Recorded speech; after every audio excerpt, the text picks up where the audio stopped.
Në vitin 2024, dashur Ermal, pata fatin që stafetën ta merrja nga një mik i mirë, Niko Peleshi.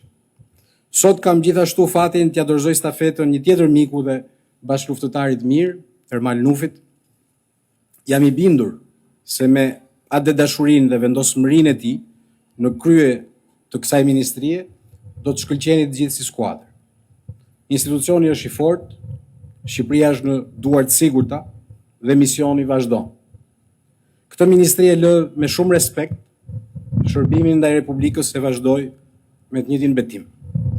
Ju uroj suksese në vazhdim, çdo të mirë për familjet tuaja. Faleminderit për shërbimin, faleminderit për besimin. Zoti i bekoft forcat armatosura dhe Zoti e bekoft Shqipërinë. Të dashur pjesëtarë të forcave të armatosura të Republikës së Shqipërisë, stafe civile, administrative, pjesë të Ministrisë Mbrojtjes, të nderuar kolegë dhe partnerë ndërkombëtar.